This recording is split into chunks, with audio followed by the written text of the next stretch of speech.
Okay. ఇక రాష్ట్రంలో మళ్ళా ఇంకొక ఎలక్షన్‌లు రానీకైతే అంతా సర్వం సిద్ధమైనట్టే చెప్పొచ్చు. మరి మనైతే సర్పంచ్ ఎలక్షన్‌లు అయిపోయినాయి. ఆ తర్వాత ఎంపీటీసీ, జెడ్పీటీసీ ఎలక్షన్‌లు వస్తాయనుకుంటున్నాం గానీ, అవి కొంచెం హోల్డ్‌లో పడ్డట్టుగా అనిపిస్తుంది. ఇప్పుడు మున్సిపల్ ఎలక్షన్‌లు అయితే జరుపుతారట. దానికి సంబంధించి కసరత్తు కూడా స్టార్ట్ అయింది. మన ఎలక్షన్ రోల్స్ కూడా ఆల్రెడీ ఆ ప్రాసెస్ నడుస్తున్నట్టుంది. ఈ మంత్ 10th వరకు అవి కూడా కంప్లీట్ అయితే ఎంబడే ఎలక్షన్స్ వచ్చేటువంటి అవకాశం అయితే కనిపిస్తుంది. మరి నిజంగా ఎందుకు ఎంపీటీసీ, జెడ్పీటీసీ ఎలక్షన్‌లను ఆపి మున్సిపల్ ఎలక్షన్‌లకు ఎందుకు పోతుర్రు అనుకోవచ్చు మాధవన్ గారు?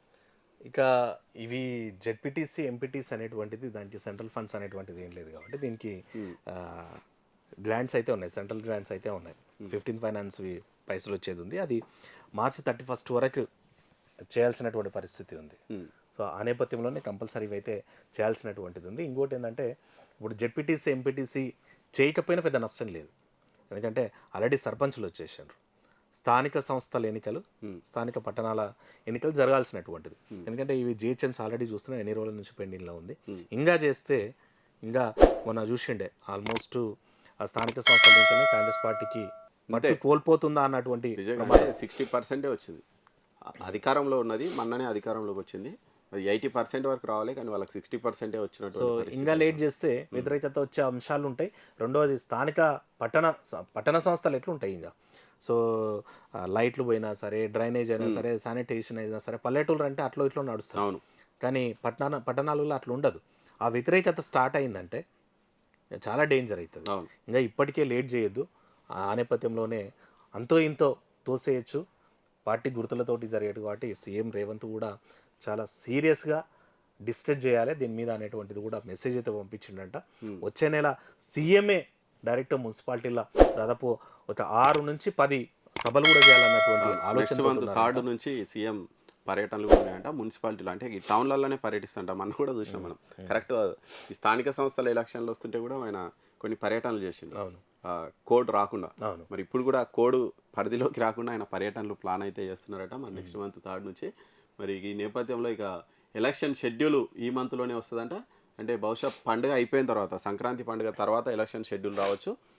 మేబీ మంత్ ఎండింగ్ లేదంటే ఫిబ్రవరి ఫస్ట్ వీక్లోగా, అంటే ఎలా ఎగ్జామ్ సీజన్ స్టార్ట్ అయ్యే లోపలనే ఈ ఎన్నికలు కంప్లీట్ అయ్యేటువంటి అవకాశం అయితే మనకు అయితే కనిపిస్తుంది. సంక్రాంతి పండుగ ముందర వస్తే మాత్రం పోటీదారులకు పండుగ అయితే కనిపిస్తుంది. మళ్ళీ ఖర్చు. పండుగ తర్వాత వస్తే అట్లీస్ట్ అంతో ఇంతో బచాయిస్తారు. ఆ, అంటే ఆశావాళ్ళ మీద ఎట్లా ప్రెషర్ ఉంటుంది. కానీ పండుగ లోపట్నే రిజర్వేషన్ కన్ఫామ్ అయినాయంటే మాత్రం ఆశావాళ్ళకైతే బర్డెన్ అవుతుంది.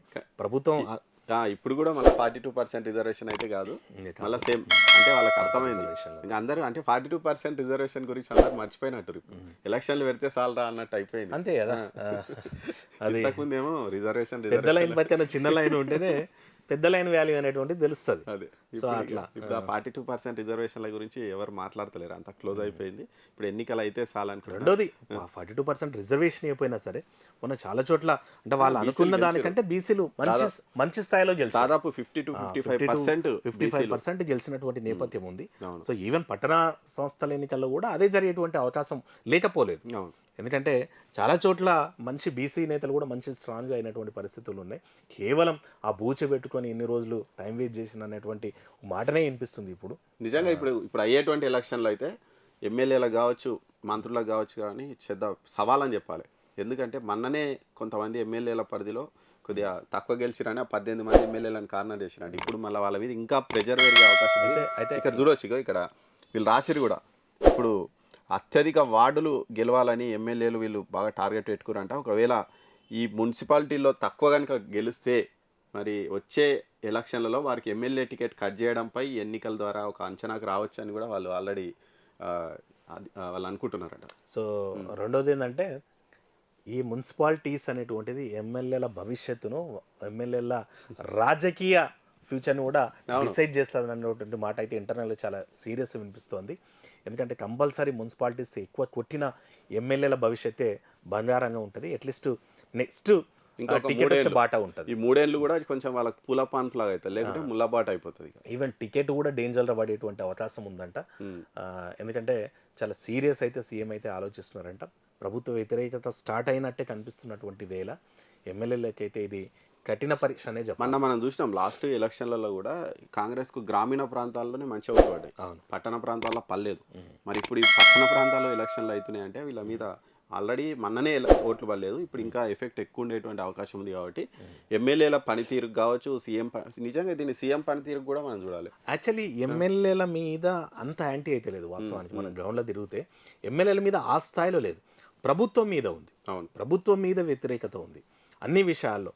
అంటే చాలా విషయాలు ఏంటంటే గవర్నమెంట్ చేసి కూడా చెప్పుకోలేని పరిస్థితిలో ఉంది. దాదాపు ఉచిత విద్యుత్, ఇంటి కరెంటు దాదాపు 58 లక్షల హౌస్ హోల్డ్స్కి ఇస్తున్నారంట. దాదాపు ఊర్లలో నేను అనుకుంటా 90 to 95% మెంబర్స్ ఉచిత విద్యుత్ తీసుకుంటారు ఊర్లలో. కానీ చాలా మందికి అంటే వచ్చిన వాళ్ళు కూడా ఆడొస్తలేదంటాడు. అరే గత ప్రభుత్వంలో ఎట్లుంటుందంటే మేము ఇంత చేసినాం ఇంతే చేయలేదని చెప్పాడు. వీళ్ళు ఇంత చేసి ఇంత దగ్గర స్టక్ అయిపోయి అది చెప్పుకోలేని పరిస్థితిలో. అంటే ఇక్కడ వీళ్ళు అంటే విపక్షాలు కూడా ఈ ఇంతను వాళ్ళు చాలా పెద్దగా చేసి చూపిస్తారు, కానీ వాళ్ళు అంతా చేసుకొని కూడా అది చేసి చెప్పుకోలేకపోతున్నారు.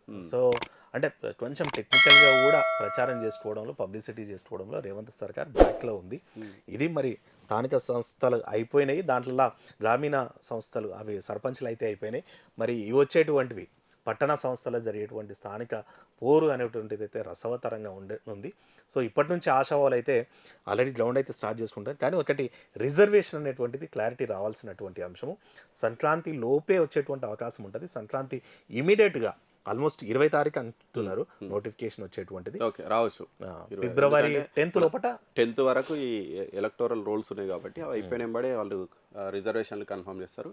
తర్వాత 20 వరకు షెడ్యూల్, మోస్ట్లీ ఫిబ్రవరి 2nd వీక్ వరకు కూడా ఎన్నికలు అయిపోయే అంటే అంతకు మించి జరపరు. ఎందుకంటే మళ్ళీ ఎగ్జామ్ సీజన్ స్టార్ట్ అవుతుంది, మళ్ళీ 10th ఎగ్జామ్స్, ఇంటర్ ఎగ్జామ్స్ అవి స్టార్ట్ అవుతాయి కాబట్టి ఆ లోపలనే ఖచ్చితంగా ఎలక్షన్లు 100% మున్సిపల్ అండ్ కార్పొరేషన్ ఎలక్షన్లు అయితే వస్తాయి. ఇక జిహెచ్ఎంసీ ఎన్నికలు మాత్రం మేలో అంటే ఏప్రిల్ మేలో పెట్టేటువంటి అవకాశం అయితే ఉంది. మిగిలిన అన్నీ అయిపోతాయి. మరి ఎంపీటీసీ జెడ్పీటీసీ ఎలక్షన్లు మరి ఎప్పుడు పెడతారు? ఇంకా ఇవి అయిపోయినా ఇమీడియట్గానే మనకు జిహెచ్ఎంసీ ఎన్నికలు వచ్చేటువంటి అవకాశం ఉంటుంది. ఎందుకంటే ఈ 300 డివిజన్లని సమభాగంగా చేస్తూ మూడు జోన్లు కూడా పెట్టేటువంటి, మొత్తం 3 కార్పొరేషన్లు కూడా చేసేటువంటి పరిస్థితి ఉంది. సో ఆ నేపథ్యంలోనే ఇది అవి జరుగుతాయి. అంటే ఏప్రిల్, మే, జూన్ వరకు కూడా జిహెచ్ఎంసీ జరిగేటువంటి అవకాశం ఉంటుంది. ఆల్మోస్ట్ ఆ తర్వాతనే ఉండేటువంటి అవకాశం ఉండొచ్చు మళ్ళీ.